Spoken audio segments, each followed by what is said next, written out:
tournament season has begun, and it's continuing through this week. But before we get to tournaments, we're going to start results off with, of course, AAW's defining moment. By the way, welcome to Indie News. I didn't say that. Yeah. Way to let him in on the name of the show we're doing. It came up in a little thing across the bottom. Did it? We wouldn't talk about AAW if it was Raw. Well, I think you need to put it up again, just to make sure. Indie News! There we go. Can we add confetti this time? Nope. That takes too much effort. Alright. We got a lot to talk about. Paco defeated Connor Braxton. Jeff Cobb defeated Joey Janela. The Besties in ACH defeated Team Tremendous and Colt Cabana. Matt Riddle defeated Shane Strickland. Keith Lee defeated AR Fox and Trevor Lee. Penta El Cero Miero successfully defended the Heritage Championship against Brian Cage. Scarlett Graves defended the Tag Team titles successfully against Ohio Mr. Killers. Cody debuted and defeated DJZ. And put DJZ over afterwards, saying that had DJZ been fully recovered from the surgery he just had, he might have even beat Cody Rhodes. Yeah. And Phoenix defeated Sami Callihan in the Mask vs. Title match to become the new AAW champion. Keeps his mask and will have to fight his brother somewhere down the line. Yeah, how about that? Cool. But then we're going to move into the first stages of both of the big tournaments we talk about every year. The big singles tournament being BOLA, Battle of Los Angeles, Night 1, Stage 1, Reseda, California. Without any further ado, we're going to get into it. Desmond Xavier defeated Brian Cage. Surprising. Marty Skrull defeated Flash Morgan Webster. Ray Phoenix defeated Ray Horace. Penta El Cero Miero defeated Matt Sydal. Zack Sabre Jr. defeated Jonah Rock. And Ricochet defeated Flamita to end Stage 1 of the tournament, the first half of the first round. And in a non-tournament match on the night, the Chosen Bros defeated Donovan Dijak and Keith Lee. Alright. And then we had Chikara's King of Trios Night 1, which actually happened before that because England time is earlier than us time. Ahead of us. Where House Calamari defeated House Bike Cops, House Rot defeated House Body Slam, House 7 Seas defeated House Revival, House British Strong Style defeated House White Wolf, Casa Dorada defeated House Sport, House Furies defeated House Fight Club, House Sendai defeated House Cyberhawks, and in the main event, House Throwbacks defeated House Attack. Alright. Then we move on to Saturday where we had Stage 2 of both of these big-ass tournaments. Yeah. Where on the BOLA side... Still in... Reseda. Still first round of the tournament as well. Donovan Dijak defeated Trevor Lee. Sammy Guevara defeated Joey Janela. Travis Banks defeated Mark Haskins. Jeff Cobb defeated Sami Callihan. Matt Riddle defeated Mike Elgin. And to round out the first round, Keith Lee defeated Walter. And then in non-tournament matches, Marty Skrull and Zack Sabre Jr. defeated Matt Sydal and Ricochet.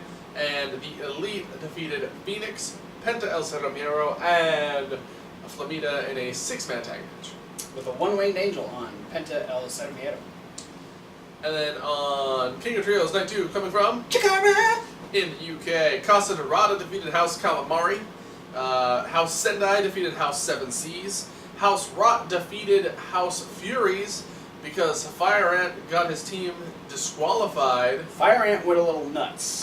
He hit 3 beach breaks on Frightmare without attempting a pin. That Castivo Excessivo. Excessive violence. Yeah, is the excessive violence rule. If you're trying to hurt your opponent rather than beat them, is an excuse for a referee to disqualify you. It is indeed. And so that happened. Yeah. I guess it just was. It's the comeuppance of Frightmares, single-handedly, one by one, hunting down. Cobalt posted on his Twitter and his Facebook that Fire Ant was a jerk, but it also probably wasn't a good idea to hunt down and destroy all of his friends and then try and fight him. And then British Strong Style defeated House Throwbacks in the last match of that round. along with the second round of the King of Trios tournament, we also have the first round of the Rey de Voladores. Yeah. Where in the first match, the Whisper, who was Ophidian as well, Really, bro? defeated A-Kid, Omari, and Phantasmo. And Jody Fleisch defeated Chug Mambo, Red Eagle, and Silverhawk in the second match. And then in the non-tournament or non-tournament within the tournament match, to finally put an end to their 1-1-1 series, Mike Quackenbush defeated Johnny Kidd. I still feel like this isn't the last one. I feel like There's gonna be another one? yeah. I don't know. I don't know, they got a definitive person ahead now. We'll see if Johnny Kidd is Stands okay for with it. that. Who knows? There's only so many times they can capitalize on Johnny Kidd comes out of retirement for a match. That's true.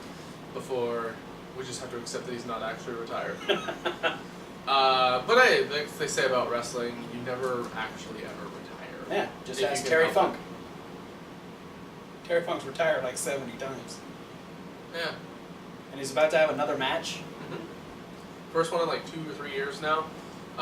He's in his mid-70s or something like that. I think he's 72. Terry Funk, man. Terry Funk. His first retirement match was against Moses. Good job, dude. Yeah, you don't hear about Terry Funk in the Bible at all. No, because kicked all their asses, made them mad. They left him out. Is it my turn? It's your turn because you need to talk about what happened in Ring of Honor. Yeah, Ring of Honor television. We open up with a no disqualification match between Jay Lethal and the Beer City Bruiser.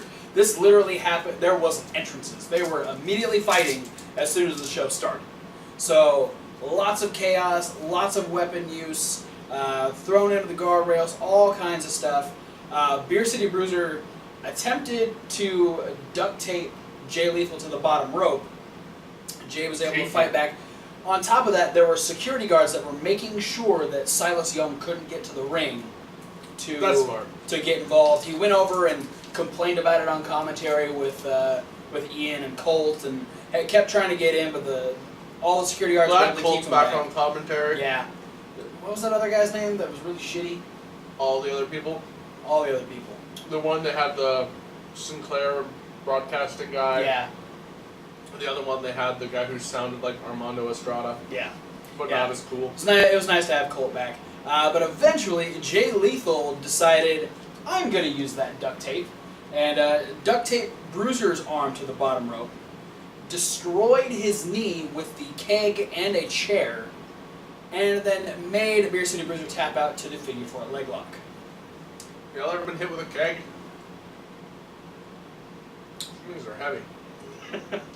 I've never been hit with a keg, but I've accidentally, kicked one.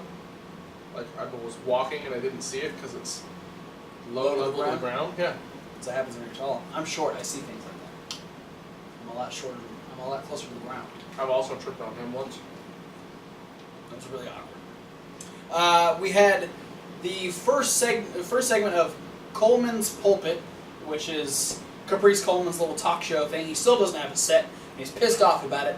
But his first guests were The Addiction, where The Addiction said that because of the disrespect that Christopher Daniels received in his title match against Cody Rhodes, they are now going to seek out everything that the Ring of Honor fans want and destroy it, which is why they came out and ruined the tag team title match between the Young Bucks and the Motor City Machine Guns last week. So that is their goal, is to ruin anything and everything that the Ring of Honor fans want. Wow. So yeah, they are jerks. It is the war for respect, is what Frankie Kazarian called it. Then we had Wooper. Woofer. We had a little thing. Cheeseburger was at a pre-show signing, and a guy in a mask was asking for a signature before attacking Cheeseburger, revealing that it was Will Ferraro. What? Yeah, Will Ferraro is still a dick. God. And then Will Ferraro went against a guy named Howie Timbershea. I'm pretty sure this guy put together 3 boy band member names to make his name. Because he sang during the match. But he sang R. Kelly. Okay. Who's the Shay? Nick Lachey from 98 Degrees. Oh. So you got the 98 Degrees, you got the NSYNC, you got the Backstreet Boys all rolled into one, and he's singing R. Kelly in the ring. But he ended up losing to Will Ferrara because the referee didn't see the low blow, and then the tornado DDT that put him down. Dick move, Will. Then Cheeseburger came out and challenged Will Ferrara to a match, and that'll happen next week. Get it? Oh, low blow. Yeah, I get it. And then the Bullet Club took on, this was Cody Rhodes and Adam Page. They took on Mark Briscoe and Bully Ray in tag team action. This was originally supposed to be a trios match, but due to the attack from the Kingdom, plus how volatile he's been, ROH management decided to keep Jay Briscoe away from the match, saying that he was, what was the word? He was a liability. And he cut a promo prior to the match, a little pre-tape promo saying that he is a liability and that he is in town for the match. So prepare for that. He actually did end up getting involved because Marty Scurll came down and tried to help out both Cody and Hangman Page. Jay Briscoe and Marty Scurll ended up fighting out into the crowd while the match is still going. All sorts of chaos. Bully Ray... Not the stable. No. Bully Ray and Mark are setting up tables on the outside. Adam Page almost ended up going through the table, and that didn't happen. Then Mark was trying to go for Froggy Bow and got shoved off the top rope by TK O'Ryan. And at which point, Cody Rhodes picked him back up, hit a crossroads, and the Bullet Club picked up the win. And then it was the Kingdom beating down the Briscoes and Bully Ray. So TK O'Ryan fully healed, the Kingdom back together, setting up a feud against probably the scariest trio on the Ring of Honor roster. Well, I mean, currently, yes. That's what I'm saying. It's like, I would not want to get in a fight with any one member, let alone both the Briscoes and Bully Ray. Yeah. That is not a fight I want to I'm going to say the only one that'll ever top them is War Machine than anyone. That's true. That is true. But that is it for Ring of Honor. Let's talk about... Ooh, I want to see War Machine and Dalton Castle. I mean, I know Dalton Castle already has the boys. Yeah. You just want to see the Warhawks. That's fine. Let's talk about the final stages of both BOLA and King of Trios. Alrighty. So, the final stage of Battle of Los Angeles happened on Sunday the 3rd. His birthday. A birthday! I'm old. Not really, I'm 30. Oh, man. Fuck you. Where in semifinals matches, no, quarterfinals matches is what I meant. I wanted to skip ahead. Ricochet defeated Desmond Xavier. Travis Banks defeated Marty Scurll. Keith Lee defeated Donovan Dijak. Phoenix defeated Zack Sabre Jr. Jeff Cobb defeated Sammy Guevara. And Matt Riddle defeated Penta El Zero Miedo. And then they had the semifinals right then after it was that. the semifinals. Where Ricochet defeated Travis Banks, Keith Lee defeated Phoenix, and Jeff Cobb defeated Matt Riddle. Chosen Bros implode. Yeah, and then they had the a customary 10-man tag of The BOLA people that have weekend, been eliminated from the tournament, plus Chuck Taylor. plus Chuck Taylor. Because he generally always shows up in this 10-man tag every year. And he is the champion, so he kind of should be there. So it was him and Flamita, Joey Janela, Mark Haskins, and Flash Morgan Webster who defeated Brian Cage, Sami Callihan, Trevor Lee, Walter, and Jonah Rock. Yeah, so Sami Callihan, 0-3 over the weekend. Dude, boo for him, I guess. I don't know. Sad day. Maybe. I don't know. And then in the finals, the Battle of Los Angeles. It was Ricochet versus Jeff Cobb versus Keith Lee. Ricochet is severely outmatched, or outweighed at least. Yeah. Keith Lee eliminated Jeff Cobb first, but then he himself was eliminated by Ricochet, making Ricochet a 2-time Battle of Los Angeles winner. Congratulations, Ricochet. He then he then challenged Chuck Taylor for a title match somewhere down the line. Yeah, it's pretty. That's a pretty other also customary thing. So is the winner usually gets a title match. Usually gets a title match. And because I feel like said he wanted to go after the title before he moves on to bigger and better things. Yeah, I find like there's no better excuse to give somebody a title match than winning a 3-night tournament. Yeah, I mean, that's like the least you could do. Yeah. Yeah. Then moving on to the finals of the biggest tournament of the year, but is actually slightly rivaled by the Pro Wrestling World Cup from What Culture. Yeah, pretty much. Because that was a pretty big fucking tournament. Yeah. Night 3, King of Trios. Chicago 3! Starting with the semifinals, where Sendai Girls, House Sendai, defeated Casa Dorada. And then we found out that House British Strong Style would advance over House Raw via forfeit. Because Frightmare's fucked up. Because Frightmare's injured, so there he couldn't compete. And I guess, I mean, I don't know the details, but I'm guessing maybe they couldn't find a replacement member. Yeah, that is usually... Because a lot of the times if somebody's missing from a trio, they find a replacement member, or they do the name out of a hat gimmick. Yeah, where Bryce runs back and over and over and most over again. people aren't there. Yeah. They didn't do that, though. Missed opportunity. I'm wondering where the hell Oleg was. Yeah, he wasn't even on the show. Yeah, because, I mean, him and Cobalt have kind of been hanging around together quite a bit. I don't know if he's too fond of Oleg. I don't think he's fond of Hallowicked, though. Yeah, but I mean, if you... Not many people are fond of If you get a Hallowicked. chance to jump in to the second to last round of King of Trios to earn a medal, That's fair. do it. That's fair. So British Strong Style advanced to the finals without having to fight. Yeah. Again. The Whisper defeated Jody Fleisch and became this year's Rey de Voladores. Officer Warren Barksdale defeated Chief Deputy Dunn. Fire Ant defeated Cobalt, and Murloc defeated Silverhawk. All three of those are non-tournament matches. Yep. Then we had the 10-team tag team gauntlet, where your favorite tag team of all time started. We're talking about the Hermit Crab and Cation Crawdad.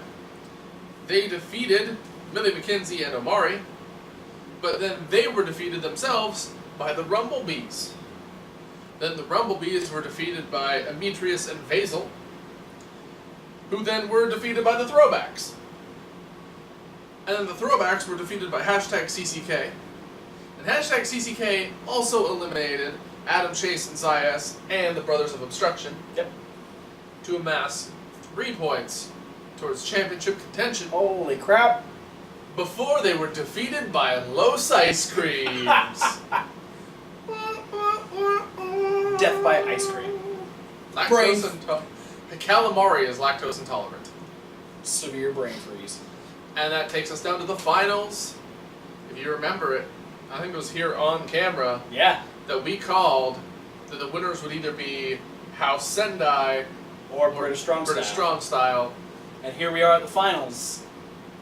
And your winners and the 2017 King of Trios. Tyler Bate, Trent Seven, Pete Dunne, House, British Strong Style. Thank you. I can't think of his name.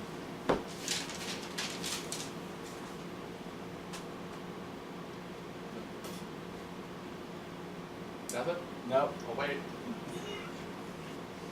Sean Connery? Yes, that's the one. Thank you. We're super excited, Sean Connery. Yeah. Yeah, British Strong Style. British Strong Style! Despite the bye and the final round, or second to final round. Semifinals. Semifinals. That's the one. Yep. Not the quarterfinals, or the finals. But yeah, British Strong Style. I mean, they're three of the biggest names on the indies right now. So I mean, especially over in the UK. I mean, it makes sense. So, but congratulations to the Sendai girls getting to the finals. Yeah. For a second year in a row. They were this close to becoming the first ever defending team to win the tournament a second time. That is pretty awesome. I think no team has won it twice, right? Correct. Some people have won it twice. I think. Don't quote me on that. I don't think so. We'll figure it out. We'll talk about it. No, I'm pretty sure it's all been first-timers. Yeah. We got some news to talk about. Now the results are over and done with. First being Ric Flair is cutting promos. He ain't dead, motherfuckers. Good to see the Nature Boy up and talking and being the Nature Boy. And he's getting ready to start physical therapy pretty soon, so good to see him back on his feet.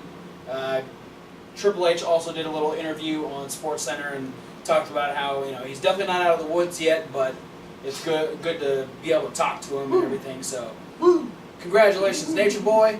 You had something you want to talk about? I just wanted to let everybody know, if you're not connected to him via Twitter or the Facebook machines, Connor Claxton, upon dropping one of his various titles at a promotion in New Jersey, announced that he's officially retiring from deathmatch wrestling. Wow. I know, there was there was an outpouring of support from almost everyone. But then also, like, a smattering of people who, I understand what they were getting at, but then, of course, it's his body, so he's kind of gotta watch out for it. He's, you're gonna watch out for yourself when you're a wrestler. But I shared a little bit of the sentiment of these guys. I was talking about how being disappointed that he would retire from deathmatch wrestling, having never won the King of the Deathmatch, the Tournament of Death for CZW. I think what that does, though, it opens the gate for him to potentially, somewhere down the line, come out of retirement for a tournament and have a big win. Yeah, that would be cool. So, but yeah, I mean, it takes a hell of a toll. Like it takes a those guys very put themselves through a lot of bullshit. So, I mean, look at God, what's the guy's name? Jun Kasai. What about him? Can we bring up like a comparison picture of him next to like a roll of ciabatta bread? Why is that what he looks like? Kinda. That's gross. So you know how like they have like sometimes they sprinkle like the cheese and it gets baked on top and there's just like dark marks all over it? That's what the scars on his body looks like. That just made my stomach flip. Let's stop talking about that. Okay. That's gross. And one quick extra news story. For those of you that know about the Sexy Star Rosemary situation from Triple Mania, Sexy Star commented on the whole situation. We kind of talked about Rosemary came out and said that it's been dwelled on for far too long. She wants to move past it.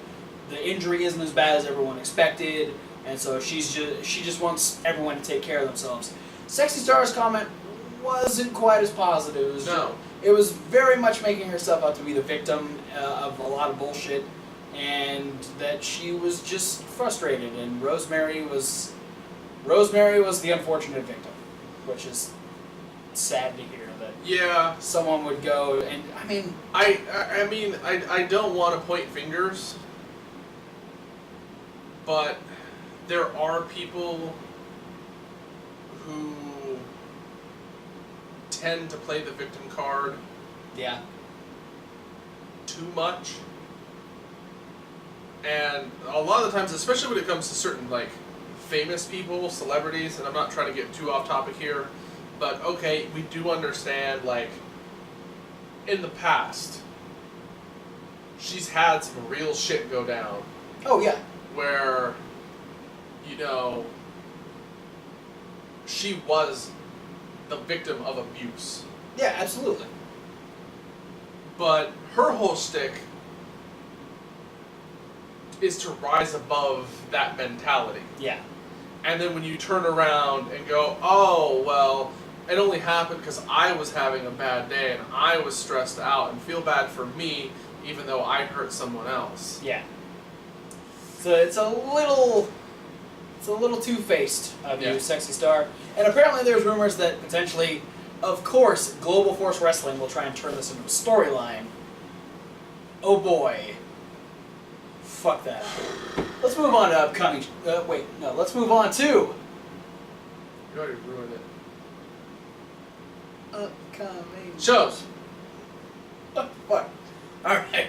Jesus. On the Saturday the 9th. On the Saturday. Yep. It's on the Saturday the 9th. Yeah. We're going to have a doubleheader Yeah. from WSU CZW. Yeah, we're keeping tournaments alive. Yes, because we're looking for the Queen and King of the Ring. Yeah, I like this. A mixed tag team tournament. Yeah, not the first time they've done it. No? No. Wow. It's cool. I like it. It is. It's a cool concept. I'm surprised they haven't had like a trademark cease and desist because that's very, very close to just King of the Ring.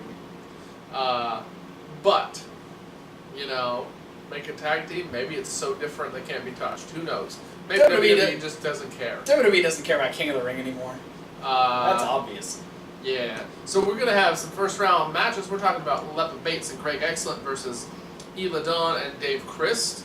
How about Willow Nightingale and versus Sue Young and Blackwater. Rick Cataldo with Maxwell Jacob Feinstein versus Beta Scott and Jason Cade. And then Kira Hogan and Brandon Watts take on Ray Lynn and Tim Donst. Hey, that's your pick to win, I'm sure. 'Cause Yeah. Tim Donst is your boy. Team. And then in non-tournament action, we're going to have the WSU Tag Team titles on the line. Maria Manic and Penelope Ford defend against the Sinister Sweethearts. And Mercedes Martinez defends the WSU Championship against Jordan Grace. Apparently, Jordan Grace is undefeated in WSU, so big stakes. Potentially the hardest challenge for Mercedes Martinez. Potentially. I mean, she did face Xia Li. Wait. What? She was undefeated because she hadn't had a match yet. Oh. Fuck you. And then, of course, we're going to have Combat Zone Wrestling Down with the Sickness, where David Starr takes on Johnny Silver. Ohio is for Killers will take on the Ugly Ducklings. Sammy Callahan faces off against Jimmy Lloyd. Maxwell Jacob Feinstein versus Ace Romero. Shane Strickland has an open challenge out. And then we're going to have the Chris Cash Invitational Ladder match. This time it's going to be a Tag Team Championship #1 Contenders match as The Rep faces Private Party. And the main event is going to be, in his final match, Danny Havoc versus Alex Colon in a match where Danny Havoc can pick any stipulation He can create. that his own twisted deathmatch loving brain can come up with. That's the most bizarre situation to walk into. That you're literally at the mercy of the other person's imagination. Yeah. I would just pick the match where the stipulation is my opponent's hands and feet are tied together. That can happen. I would literally just shove them down and pin them. That's fucked up. Yay, I win my last match. Oh boy. I have an upcoming show. Thanks for what? No, what? Yeah. Oh, okay. It's so rare that you almost ended the video. Yeah. No, on Sunday the 10th, New Japan Pro Wrestling presents Destruction in Fukushima. Can you guess where the show is at? No idea. Fukushima. Nope, it's in Tokyo. No, yeah, we got a lot of matches. No, we don't. We have Is it 9. in Big Ship? It's in Fukushima. Big Ship! We have 9 matches. We have a tag team match. Hirai Kawato and Yuji Nagata take on Mamoru Nakanishi and Shota Umino. We have Chaos' Hiroki Goto and Yoshihashi taking on Katsuya Kutamura and Tomoyuki Oka. Bullet Club's Chase Owens and Yujiro Takahashi. Yeah, hold on. Go ahead. My boy, Chase Owens. And Yujiro Takahashi will take on Chaos's Trent Beretta and Jado. We have a 10-man tag team match. Holy crap. We have fasten your name belts. we have Hiroshi Tanahashi, Kushida, Ricochet, Ryosuke Taguchi, and Toki Makabe. Okay, so this is like a big fucking deal 10-man tag then. Yeah, that's a lot. It's Taguchi Japan, which is a group, taking on Suzuki Guns, El Desperado, Taichi, Takamichi Noku, Takashi Lizuka, and Yoshinobu Kanemaru. Yeah, that's a big deal 10-man tag. We also have a 3-way match for the IWGP Heavyweight Tag Team titles, as War Machine will defend against the Killer Elite Squad and the Gorillas of Destiny. Those are some badass teams in that match. Another tag team, there's a lot of tag team matches on this. Bullet Club's Bad Luck Fale and Kenny Omega will take on David Finlay and Juice Robinson in tag team action. Go Finlay. Another tag team match, Tomohiro Ishii and Will Ospreay, representing Chaos, will take on Los Ingobernables de Japon's Hiromu Takahashi and Tetsuya Naito. We also have a 6-man, Never Openweight 6-man tag team titles are on the line, as Bushi, Evil, and Sonata of Los Ingobernables will defend against Chaos's Kazuchika Okada, Toru Yano, and Rocky Romero. And then in the main event for the Never Openweight Championship, Minoru Suzuki defends the title against Michael Elgin. Hey! A lot of stuff happening. Sunday the 10th in Fukushima. Not Big Ship. Fukushima. It's where it's going down. Big car! That is it for any news this week, guys. Thanks for watching. Don't forget to like, comment, and big subscribe! This is probably a 2-parter. I don't know. It might be. But, regardless... I tried to say things fast. We tried. I think we did okay. But regardless of how long this video has been, we still want you to click the links down below. There are a lot of links. We have all the links to our various big social medias, including Facebook, Twitter, and Instagram. And the important links, though, are the links to all of the big independent promotions that are above our links. And I'm talking about websites like ROHWrestling.com, ChikaraPro.com, CZWrestling.com, and many more. Yes. But we want to add more. Based on your suggestion. Your big suggestions. Using the social medias down below, send us links to your favorite and/or local promotion, their websites, their Facebooks, their YouTubes, where we can get a little bit of information on what they're going, what they got going on, what they are going, when they are doing, and how he are talking good. We want to see what they got going on. Plus, if you can get us upcoming shows, and within 24 hours, the results of said shows, we will not only continue to talk about them on a regular basis, but we'll give you a shout out for bringing them to our attention. Big shout out. We also want you to check out the podcast. That's over on the link down there that says SoundCloud. And Reasonable Wrestling Fans. Reasonable with a W. Like Wrestling. Where you can check out our brand new punishment videos that we posted just a couple weeks ago, and our Battle of the Boxes unboxing videos that we posted last week. And the Booty Hills Big Taste Test. Yes. But for now, guys, thanks for watching, and we'll see you at whatever video you decide to watch next. The big fuck Anthony Bennett. That was the best.